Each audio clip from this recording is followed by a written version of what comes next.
What up? It's your boy, the Incredible Man, and yes, I am back at it again. And this is Lucifer Season 5, Episode 1 review.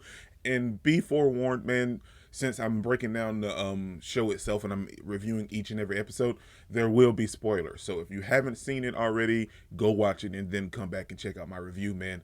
Ba-ba-na-da. Let's get into it.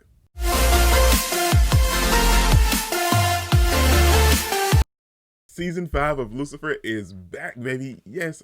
Oh my gosh, man. Dude, this episode was absolutely fantastic, and I'm just happy to have it back. But I will say, I love the entire episode, and one thing that I wanted to point out before I talk about the actual episode, I love the fact that every character is going through something. I mean, we have Dan dealing with grieving Charlotte and these self-help books. He's going through his whole little thing ordeal himself. We have Linda, saying that her baby is special, and we know that the baby is special because it's part angel, but she's trying to incorporate all of this stuff into Charlie's life. We have Amenadiel trying to protect Charlie from the world, trying to make the world a better place for Charlie throughout this episode. We see him kind of struggling as well. Then we have Chloe and Maze, and they're both grieving and missing Lucifer, but they're not really dealing with it. They keep pushing it further away and further down and not dealing with it. And at the end of the episode, it really comes into play, man. Now, let's talk about the episode.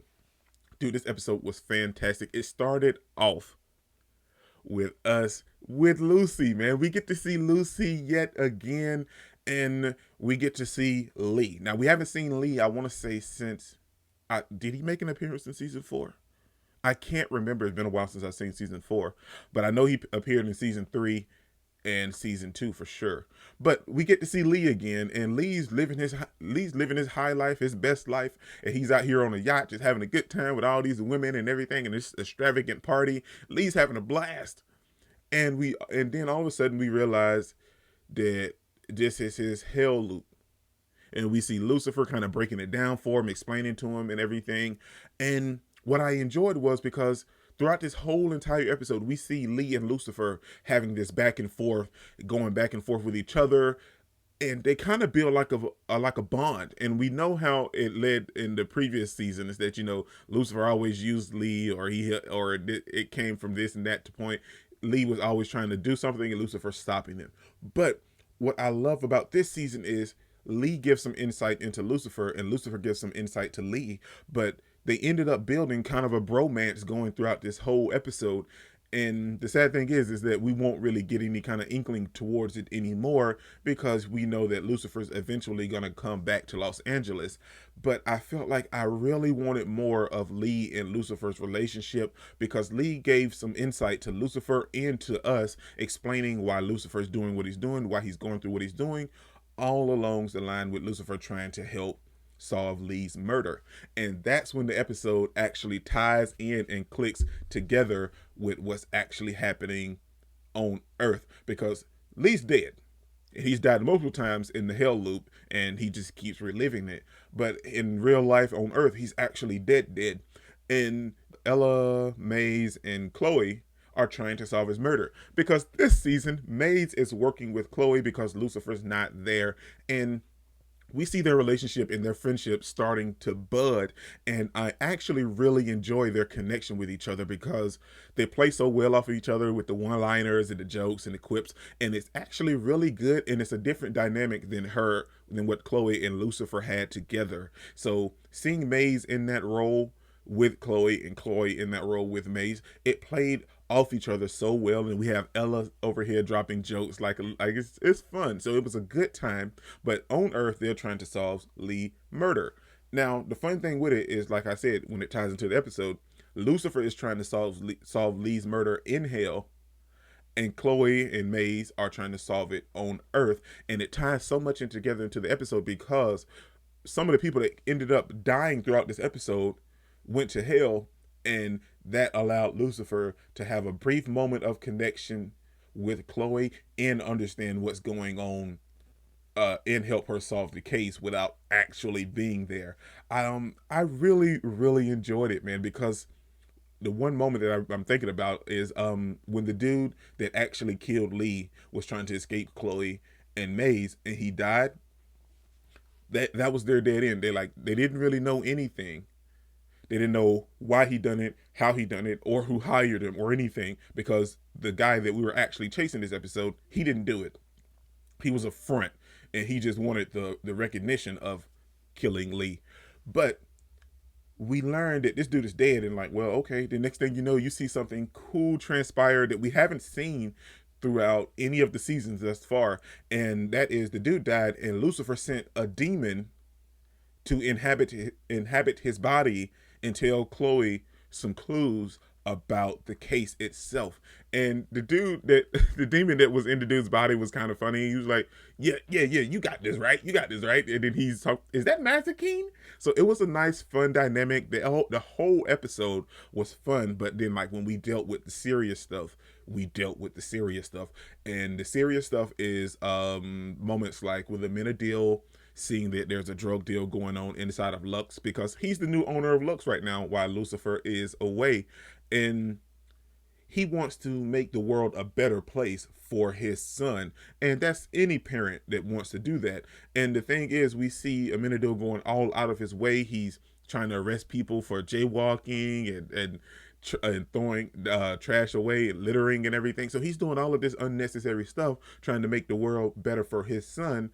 And I love his and Dan's dynamic throughout all of the seasons, but it really plays heavily this season because we see them having a connection and a bond and dealing with the fact that they're both now parents. Because we know Dan has been a parent for a while now with Trixie, and he's explaining some stuff to Amenadiel about parenting and, about wanting to make the world a better place for your child. You just have to be present in their life and handle the stuff that you can actually handle, because there's always going to be bad people. There's always going to be bad people doing bad things.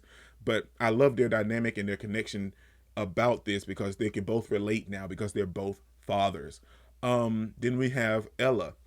And I feel like this entire episode, Ella having her moment is one of the things that really shine throughout the episode, because in the last couple seasons she have a moment here or there, but this season it seems like they're really going to focus on her a lot, and with her dealing with some of the problems that she has, because she goes over to talk to Linda, and Linda's telling her how special Charlie is, and she's like, well, I want you to teach him science, but he's only 2 months old.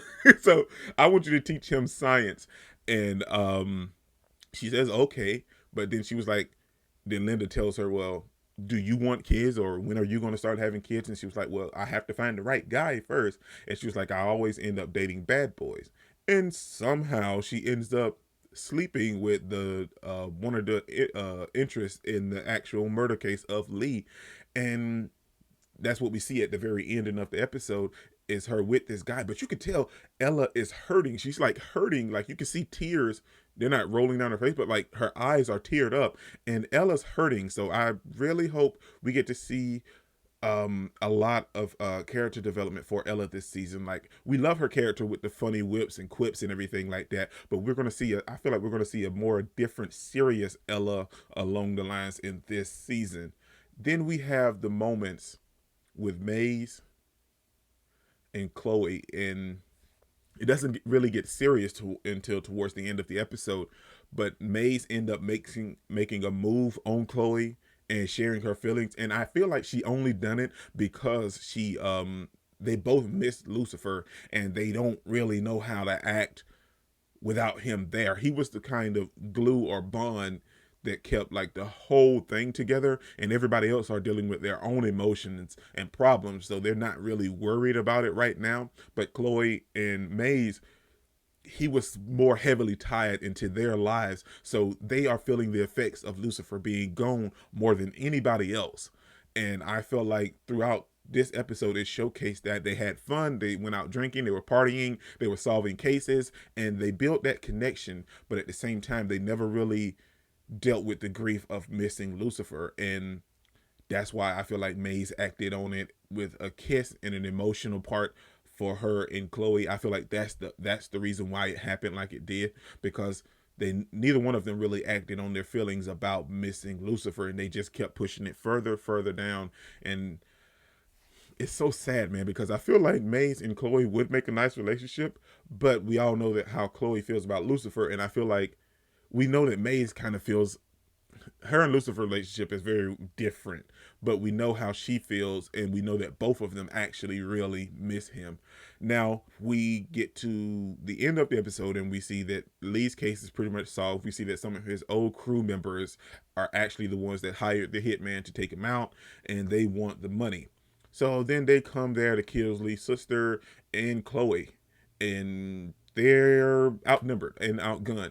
But then all of a sudden, Chloe kills one of the guys, and he ends up going straight to hell and talking to one of the demons and Lucifer. Now, one of the things that I loved and enjoyed about this episode is another one of the things is the fact that as soon as someone died, they immediately went to hell, and they came in contact with a demon, and that demon showed them towards Lucifer and was like, well, King Lucifer, he has information about the detective or about this case.